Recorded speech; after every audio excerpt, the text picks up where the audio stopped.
Hi, I'm Sal Mercagliano, Associate Professor of History at Campbell University, a former merchant mariner, and an instructor in maritime industry policy, maritime security, and maritime history.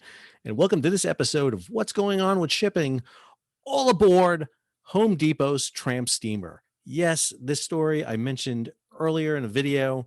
We were talking about the shipping crisis of 2021. This was a subsection of that video. And I have to say, this has been getting traction across the board in a lot of the news. So I thought I'd take a moment and talk about the fact that Home Depot, yes, Home Depot, your local neighborhood hardware and big box store for everything you need from mulch to power tools to barbecues, you name it, is heading out and chartering their own ship. They are hiring a steamer, a tramp steamer, and I'll explain what a tramp steamer is in a second, to basically set sail. This is not the vessel. Let me be clear. This is actually Ever Given. It's just mocked up to look like the Home Depot ship. This is not what Home Depot ship will look like. So don't be flying this around saying Home Depot now has the Ever Given, although they could probably get a deal with it from the Egyptians.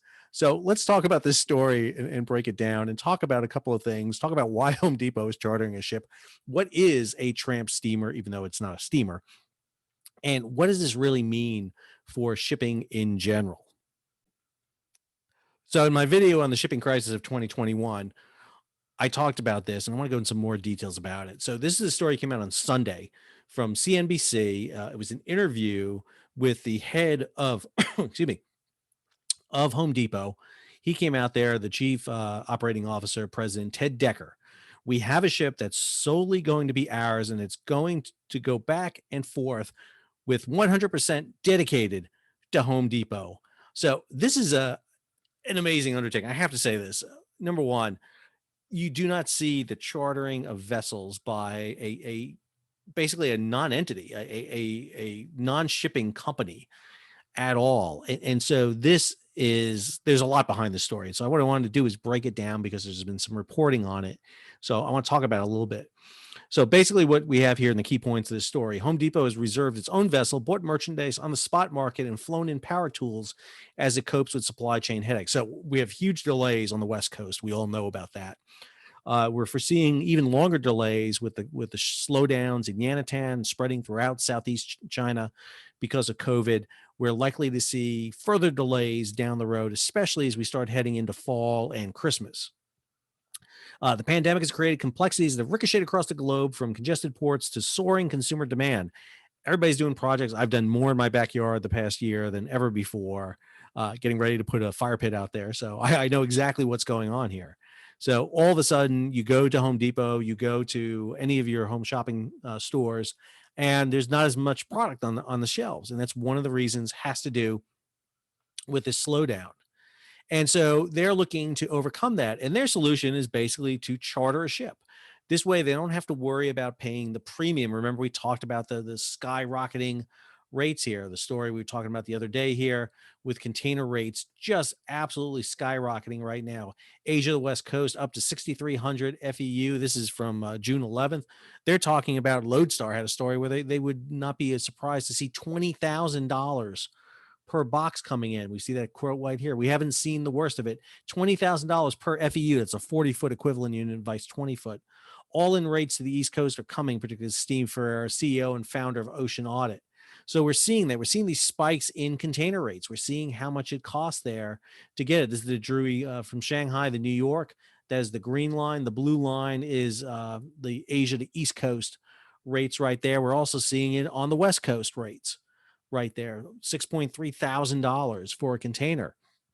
But the issue isn't so much the cost, it's the availability, is having to get the space on the vessels. What carriers are doing, carriers are the shipping companies. And again, remember, we're in the hands of 10 big shipping companies that control ocean shipping, 85%, from Maersk and MSC down to CMA to Costco, Hapag, ONE, Evergreen, HMM, Yangmin, and Zim. And 9 of those, the top 9, are in alliances where basically they pool their resources together. Maersk and MSC is the biggest one, the 2M alliance. Then you have the Alliance and the Ocean Alliance. Zim is an outlier. It is not in there. But again, even all the others represent just 15%. And again, that's smaller than Maersk and MSC. So these companies are controlling it. And what they're doing is, you can ship on our container. you can ship on our ship if you want to. You're just going to have to pay a premium rate, especially if you want to get bumped ahead of everyone else. I was using an analogy today. It's like getting into an exclusive restaurant or to a bar or to a club. You got to grease the palms of the people up front, and that's what these companies are doing. You have to pay the premium rate to get in there, and that's what we're seeing happening. And so Home Depot's solution to this is unique.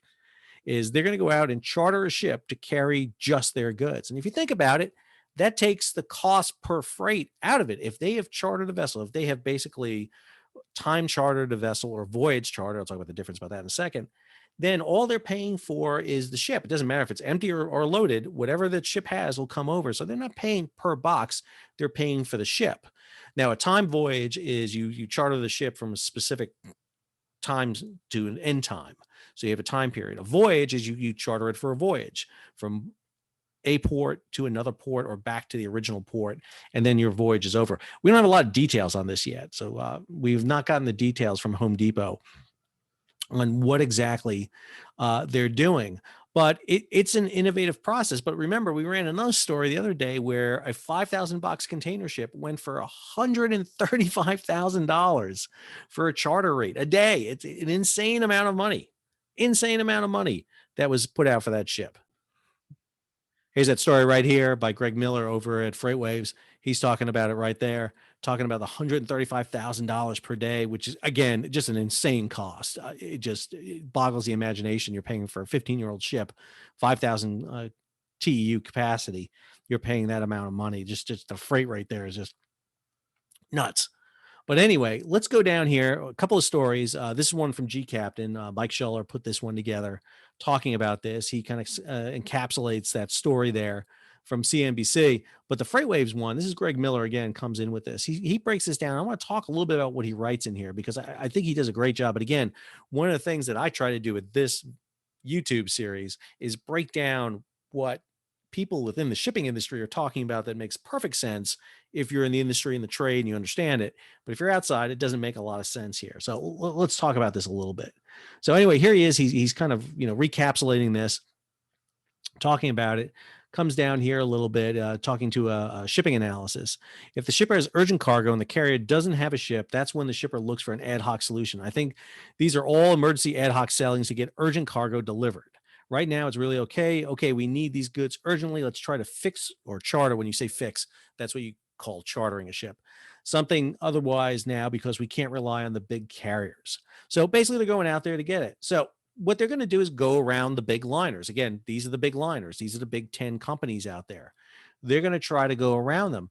The question is, they can't just do this themselves. Home Depot is going to have a problem about just going out and chartering a vessel. Let me be clear. Anybody go out and charter a vessel. You can go charter a vessel right now if you want. If you got the money, you can go charter it. But that's not going to work because you need agreements in port to do it. You just can't arrive off the port of Los Angeles and Long Beach and sit there and say, hey, I want to offload these containers. You have to have an agreement in place. And that usually means you have to go through what's called an NVOC, a non-vessel operating common carrier. This is the definition right here from Flexport. A NVOC is an ocean carrier that transports goods under its own house bill of lading or equivalent documentation without operating ocean transportation vessels. Sounds very complicated. Let me give you the definition of what an NVOC is. It's Expedia. It's a travel agency. When you go book an airline ticket, you go rent a car, you go rent a hotel room, and you go through one of those agents. If you don't go directly through the ship, through the hotel, the airline, or the rental car agency, you use a medium. You use some in between. That's what an NVOC is. It's Expedia. It's any of those places you use. Sorry, I use Expedia, so that's why it's coming to mind. Free publicity from Expedia. If Expedia would like to help sponsor the show, please contact me. We're always looking for sponsors. So right here, you have companies that basically lease them. You got Danos, Costamare, Global Ship Lease, Navios, Euroseas. I follow all these guys. And so these are the companies out there that are leasing ships. And the quote here is an interesting one. During the last couple of months, we've seen freight forwarders like Pamplina and DSV fixing small multi-purpose ships that are built to carry heavy lift, but can take up to 800 to 900 TEU. There was also a freight forwarder in the UK chartered 3 ships for the Far East of Liverpool. This is really an interesting thing. I am dying to know what ship they have chartered. Again, this is me. I have no life. I get excited about this stuff. I want to know what the MV Home Depot looks like. It's probably an MV. MV is motor vessel. SS is steamship. There are no steamships really left out there. They're all tend to be motor vessels or gas turbines. Just temporary, not long term. Recent events do not imply that importers will seek to cut out the liner middlemen as a long term strategy. I think that's true. This is not going to be the beginning of a Home Depot fleet. I don't think Home Depot has the amount of cargo necessary to generate this. And again, here's this quote coming in: if you're a Home Depot, you've never done this, you would clearly have to have a partner such as a freight forwarder. So freight forwarder is going to be that's that NVOC we were just talking about.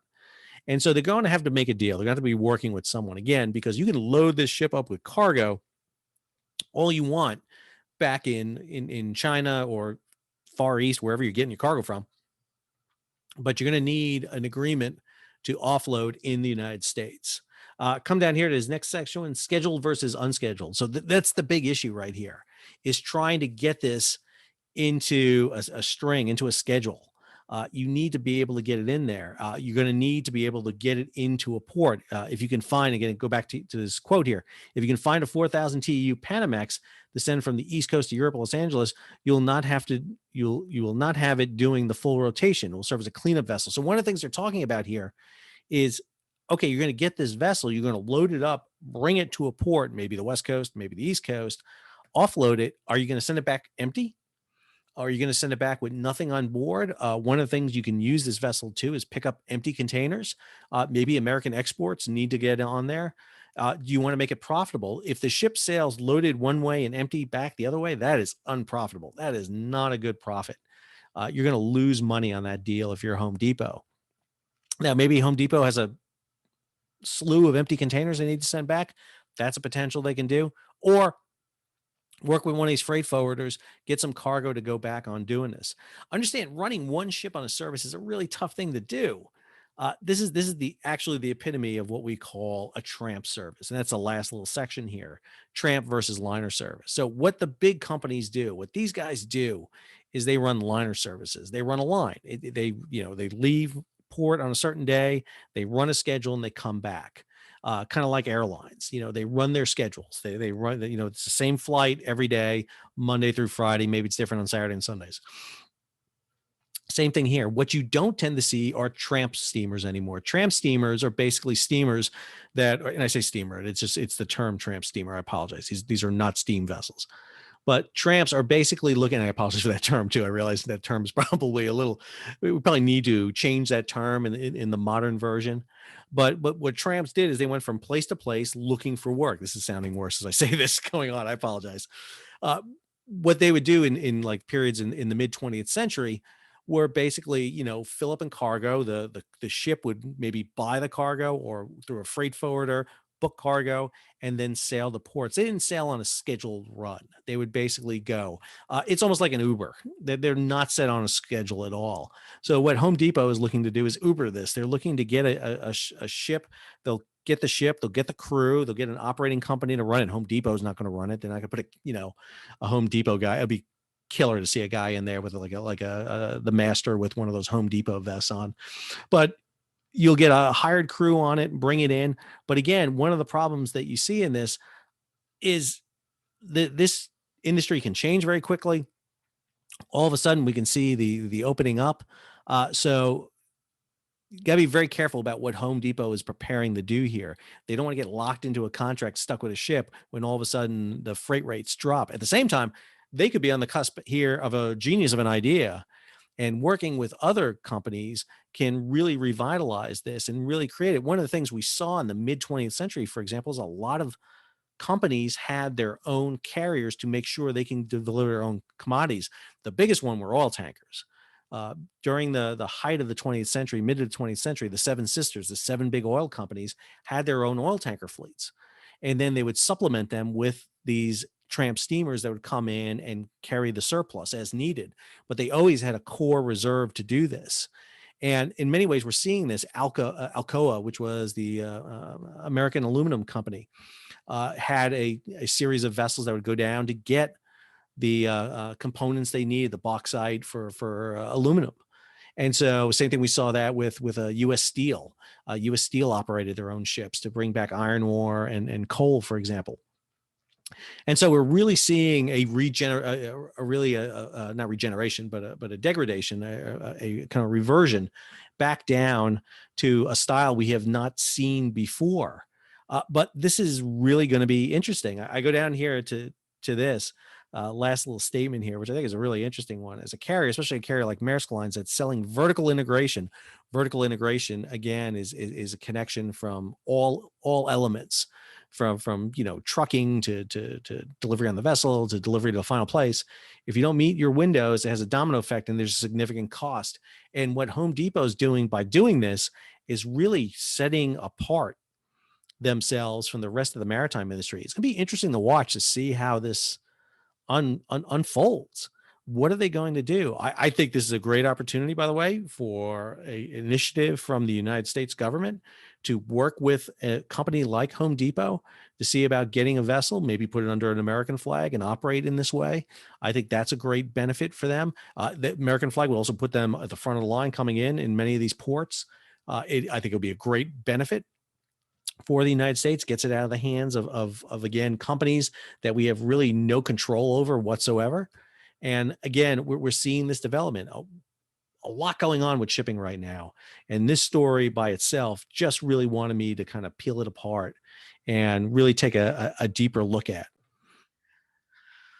So we were going to follow the story. We'll see what happens with the motor vessel Home Depot, where it goes, what ship is actually charted, what kind of run it gets. It's going to be an interesting one to follow. I hope you enjoyed this video. If you did, please take some time, subscribe to the channel, hit the bell so that you'll be alerted about new videos. So that when PetSmart and Lowe's and Food Lion and all the other companies start chartering their own ships, we can be on the cusp there, and you can find out immediately whether or not your local stores will be chartering ships. Uh, Please give it a thumbs up, like, so that other people will find it on YouTube, and please share it. So people will know about the maritime industry and what's going on as we look forward to a very interesting year coming ahead here with cargo delivery and freight and what it means for the rest of the year. And go back and look at some of my past episodes. I just did an episode on the looming shipping crisis of 2021. Did a lot of episodes regarding the motor vessel Ever Given. And some great previous episodes that talk about things like the container industry, talks about the history of the U.S. Merchant Marine. So please take your time, go back and take a look at it. And until the next episode, this is Sal signing off.